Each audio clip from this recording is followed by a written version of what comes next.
Bonjour à tous, je vous invite à vous abonner à cette chaîne, à aimer, à partager, à commenter ces vidéos, c'est très important. C'est une manière de nous soutenir. Merci à vous tous. Samedi dernier, des milices d'extrême gauche ont attaqué dans l'après-midi une dédicace à Brest d'Éric Zemmour, venu présenter son dernier livre, Je n'ai pas dit mon dernier mot, aux éditions Rubempré. Alors ils s'en sont pris à des adolescents, à des personnes âgées sans défense, certains ont été tabassés jusqu'au sang et les autres sympathisants étaient confinés à l'intérieur de l'hôtel en question et faisaient l'objet de jets, de projectiles et de gaz lacrymogènes. Alors, 3 scandales dans cette affaire. Déjà, des militants ont été agressés violemment, des adolescents, des grands-pères, des grands-mères.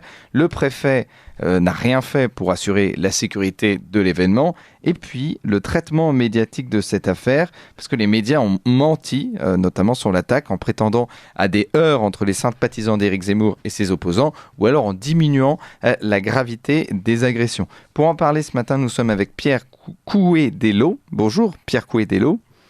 Oui, bonjour Corentin. Alors, vous êtes délégué départemental Reconquête du Finistère. Est-ce que vous pouvez nous raconter plus en détail les agressions en question des sympathisants d'Éric Zemmour le week-end dernier à Brest ?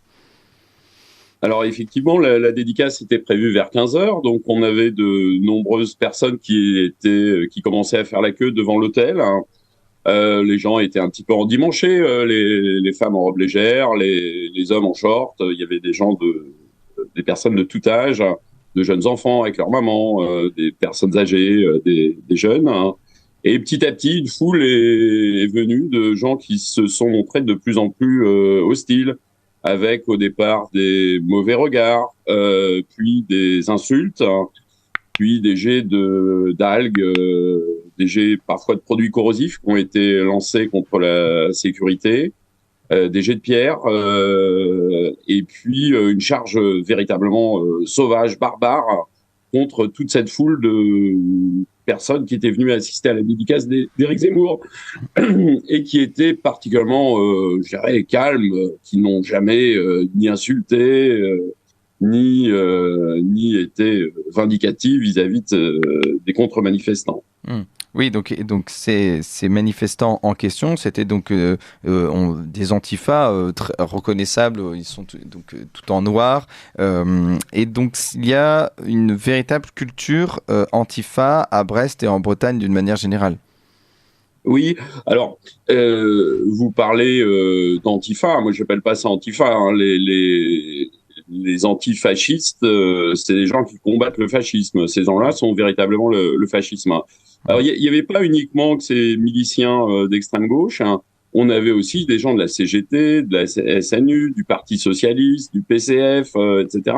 Donc, il y avait toute une gauche brestoise qui servait de paravent à ces milices d'extrême gauche et qui était présente, qui n'a rien fait, qui n'a pas organisé, qui n'a pas essayé de les arrêter, et qui s'est montré complice dans cette affaire.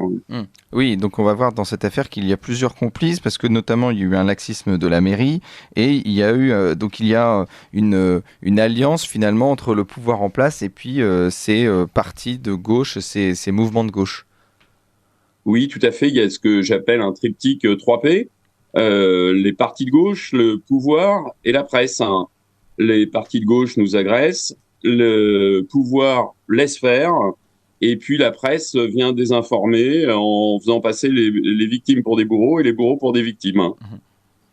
Oui, c'est ça. Et donc justement, pourquoi le pouvoir a laissé sur place, parce qu'on rappelle notamment qu'après l'attaque, Reconquête a déposé une plainte contre la CGT et la vingtaine d'associations qui ont appelé à manifester, et une autre contre l'État au travers du préfet du Finistère. Alors pourquoi vous avez porté plainte contre contre la CGT et contre la préfecture ? Alors contre la préfecture, puisque malgré qu'on ait prévenu bien avant de la menace, la préfecture, les renseignements territoriaux étaient bien au courant des menaces qui pesaient sur cette séance de dédicace. Hein.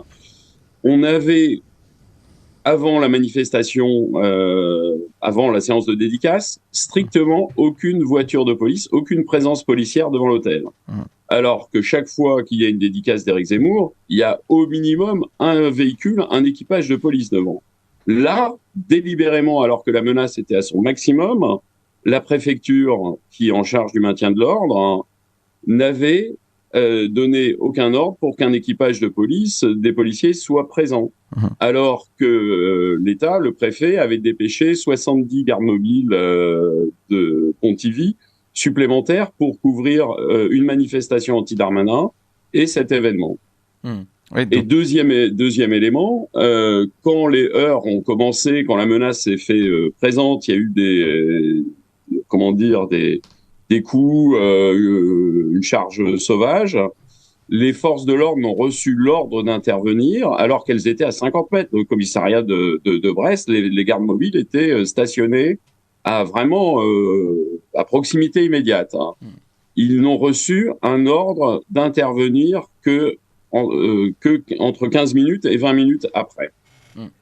Oui, c'est ça. Donc il y a véritablement ces partis de gauche qui se sentent un petit peu tout permis, qui ont qui sont alliés avec le pouvoir sur place. Et puis il y a les médias et notamment ce traitement médiatique où on a minimisé en tout cas les agressions, parce que quand on voit évidemment les images qui ont notamment circulé sur Twitter, on voit des gens bien reconnaissables, habillés tout en noir. Ce ne sont pas forcément des black box, mais ils sont dans la mouvance d'extrême gauche, donc qui cassent, qui agressent des militants. Il y a eu aussi du sang. On voit aussi un jeune adolescent qui a été notamment ouvert au niveau du crâne. Et donc tout ça, ça n'a pas été relayé par la presse. Et on nous explique que notamment c'était des heurts entre des sympathisants d'Éric Zemmour et des opposants. On nous explique que c'était en marge de l'événement. Et donc il y a eu un traitement médiatique aussi parce que l'agressé était des sympathisants d'Éric Zemmour et l'agresseur était des militants d'extrême gauche. Oui, tout à fait. Quand vous voyez les gens sur les photos, c'est tout à fait parlant. Quand vous voyez des femmes en robe légère, des hommes en Bermuda avec des espadrilles, c'est pas des gens qui partent pour en découdre. Ils partent pour passer un bon moment avec des amis. Et quand vous voyez en face des gens tout habillés de noir, cagoulés, casqués, avec des gants et des bâtons, tout un arsenal, il est clair que on sait qui sont les agresseurs. Et j'ai eu multiples témoignages. Personne chez nous n'a montré la moindre velléité, la moindre insulte. C'est un mensonge absolu. C'est une insulte pour les victimes, c'est une insulte pour les femmes qui se sont fait taper. Il y a des femmes qui ont eu des bleus suite à des coups reçus. Des enfants qui ont été littéralement, je pense, traumatisés par ces gens-là. Je pense à un enfant de 7 ans qui était tremblant dans les bras de ses parents. Ce jeune Thibaut qui s'est fait ouvrir le crâne. Enfin, c'est le traitement médiatique, je pense, m'a profondément dégoûté parce qu'il était profondément faux d'une part et profondément injuste pour les victimes. Et justement, on peut même imaginer que si l'agresseur aurait été l'agressé et l'agressé l'agresseur, notamment imaginons des militants d'Éric Zemmour qui auraient perturbé un meeting, je sais pas, de Jean-Luc Mélenchon ou de LFI, on aurait pu penser que le traitement médiatique aurait été complètement différent. Oui, et puis en plus ça ne se passe jamais. Nous, je dirais chez Reconquête ou à droite en général, on n'a jamais l'idée d'aller faire une contre-manifestation, d'aller troubler un meeting de Jean-Luc Mélenchon, d'aller contre-manifester quand il y a une manifestation de la CGT, du Parti communiste ou je ne sais quoi d'autre. C'est pas dans notre ADN. Notre ADN, c'est la liberté d'expression, la pluralité des opinions. Et le leur, c'est tout le contraire. Oui, c'est ça. Et alors, notamment, Éric Zemmour est souvent l'objet de ces attaques, de ces critiques, et notamment l'objet de ce sorte de terrorisme, parce que c'est une petite forme de terrorisme intellectuel. Comment faire en sorte qu'aujourd'hui, Éric Zemmour puisse se déplacer tranquillement, sans faire sans être la cible, notamment de ces mouvements d'extrême gauche? Oui, quand vous parlez de terrorisme, c'est pas uniquement du terrorisme intellectuel, c'est ces gens-là sont vraiment des apprentis terroristes dans leur méthode. Et encore une fois, ils se conduisent comme les vrais fascistes ou les vrais chemises brunes se tenaient en un autre siècle. Je pense déjà, il faudrait que... Alors, je pense que le traitement médiatique à chaque fois a stigmatisé une extrême droite rêvée, fantasmée, etc., qui serait antidémocratique, excite certains esprits faibles. Donc la manipulation des esprits bat son plein. Et puis d'autre part, il serait bon que les services de l'État fassent en sorte que les choses se passent bien et qu'elles assument leurs fonctions. Mmh. Et puis c'est aussi une manière de tuer, en tout cas socialement, d'empêcher tout débat possible. On rappelle notamment que les Antifa avaient même perturbé une séance de dédicace de François Hollande parce qu'il était considéré comme un sociotraître. Qu'il y a aussi Madame Agazinski pour ses positions contre la PMA, contre la GPA qui avait été molestée par les Antifa. Puis on peut aller même plus loin. Il y a aussi Frédéric Becbédé. Donc il y a aujourd'hui des cibles et des mouvements d'extrême gauche qui sont de moins en moins tolérants par rapport à des opinions qui seraient contraires à la leur. Oui, tout à fait. C'est tout à fait le contraire de la liberté. Nous, on est pour que François Hollande, Christine Agazinski, et tout le monde puisse exprimer ses idées. On est pour le débat. J'avais d'ailleurs invité ces partis de gauche qui s'étaient montrés particulièrement intolérants à plutôt venir débattre avec nous, d'être constructifs. Bon, j'attends toujours la réponse. Ouais, vous attendez toujours la réponse évidemment de ces militants qui ne sont moins dans le débat et plus dans la confrontation. Et vous pensez que ça va être de plus en plus violent, notamment aujourd'hui donc il y a une liberté d'expression de plus en plus ouverte sur les médias, mais que notamment dans la rue, c'est de plus en plus compliqué d'assumer ses positions et puis en plus juste d'organiser des événements de personnes de droite et que ça se passe correctement.